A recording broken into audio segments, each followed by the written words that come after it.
देवीरम्मा मंदिर विवाद पर चिकमगलूर एसपी विक्रम आमठे ने कहा, देवीरम्मा यात्रा महोत्सव सभा 30 तारीख को दोपहर 4 बजे शुरू हुई। लगभग 50 से 60 हजार भक्तों ने यात्रा की और दर्शन के लिए गए। आमतौर पर वो उपवास करने के बाद यात्रा करते हैं, इसलिए उपवास के कारण वो सभी बेहोशी की हालत में थे। वो अब ठीक है। बारिश और फिसलन के कारण 3 लोग फिसल गए हैं। श्री देवीरम्मा यात्रा महोत्सव it was started on 30th at 4 o'clock afternoon. They allowed devotees at 4 o'clock afternoon on 30th, and devotees started climbing the hill at 4 o'clock on 30th. Okay, around 50 to 60,000 devotees they have climbed the hill and taken the darshan. So in between, what had happened? 2 women. Normally they come about doing some tradition and fasting. So because of fasting, they were unconscious on the top of the hill.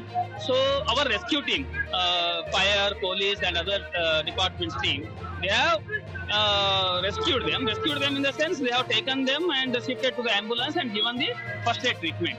And they are okay now, no issues. Assam के मुख्यमंत्री हेमंत बिस्वा शर्मा ने कहा, JMM ठगने की machine है, उनका काम केवल ठगना है। यहाँ पूरा तंत्र ही झूठ है, झूठ के अलावा कुछ नहीं है। नौकरी देने का वादा झूठा था, माता बहू को बोला गया कि सोने का सिक्का मिलेगा, वो भी झूठ। ये लोग झूठ का पूरा भंडार लेकर बैठे हैं। आप उनको अगर हलफनामा देखते हो तो 2 साल अपने आप बढ़ चुका है। कैसे बढ़ा, क्या हुआ, उनको ही बताना है। लेकिन हम इतना ही बात बोलना चाहता हूँ, ये पूरा जो जेएमएम है ना, ये ठगने का एक बड़ा मशीन है। ठगने का सिवा और कुछ काम नहीं करता है ये लोग। दुनिया को ठगना, लोगों को ठगना, झारखंड को ठगना, यही उनका मुख्य काम है। देखिए, ये काम पार्टी तैयार करेगा। मेरा देखिए, पूरा जो तंत्र है वही झूठ का ऊपर है। बस झूठ का सिवा यहाँ कुछ नहीं है। नौकरी देने का वादा झूठ, हमारा माता बहू को बोला गया था कि सोने का सिक्का मिलेगा शादी का समय, वो भी झूठ। पूरा एक झूठ का भंडारा लेके ये लोग बैठा हुआ है। कांग्रेस नेता अशोक गहलोत ने महाराष्ट्र विधानसभा चुनाव पर कहा, कांग्रेस के पक्ष में माहौल लगातार बना हुआ है। महाराष्ट्र में दिख रहा है कि आम लोगों के अंदर सरकार विरोधी माहौल है, जिसका लाभ हमें मिलेगा। मैं उम्मीद करता हूं कि जो माहौल है उसके हिसाब से कांग्रेस और गठबंधन बहुमत से सरकार बनाएगी। देखिए, कांग्रेस के पक्ष में माहौल लगातार बना हुआ है पहले से। और अभी मैं गया था महाराष्ट्र, तो मैंने देखा कि आम लोगों के अंदर सरकार विरोधी माहौल है और उसका लाभ हमें मिलेगा।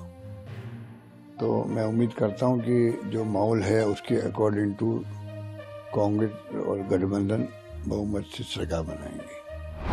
शक्ति योजना पर भाजपा नेता सीएन अश्वत्थ नारायण ने कहा, बसों के मौजूदा बेड़े के साथ उन्होंने शक्ति योजना को लागू किया, जिससे लोगों को बहुत असुविधा हुई। छात्रों और मजदूरों की भीड़भाड़ और कुशल सेवाओं के कारण परेशानी हुई, जिसके कारण सार्वजनिक परिवहन प्रणाली पूरी तरह से ध्वस्त हो गई।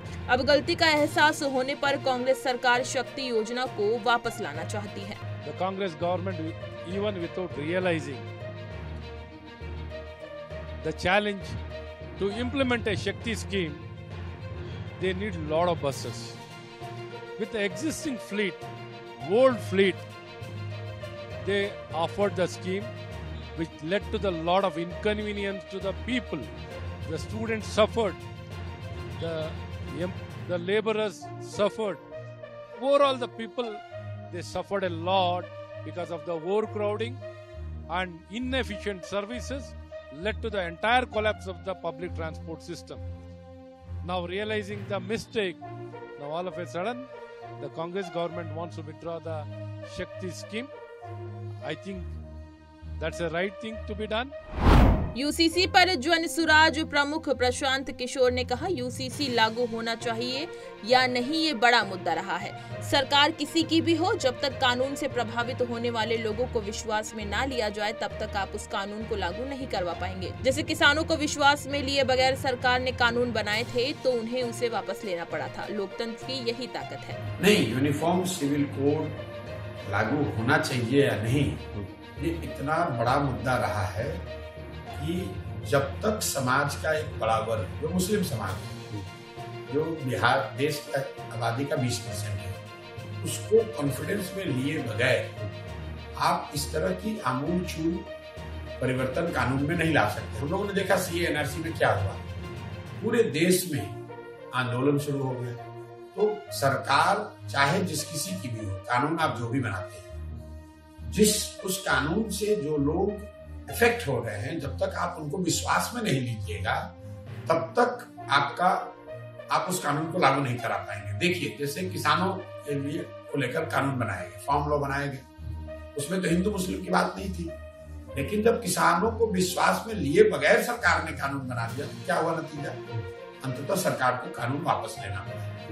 तो कॉमन सिविल कोड हो या कोई दूसरा कानून, जब तक उस कानून से इफेक्ट होने वाले समाज के वर्गों को पूरा विश्वास में नहीं लिया जाएगा, तब तक आप उस कानून को ना लागू कर पाएंगे, ना बना पाएंगे, ना लागू कर पाएंगे। अगर बना भी दिया तो लागू नहीं कर पाएंगे। और लोकतंत्र की यही ताकत है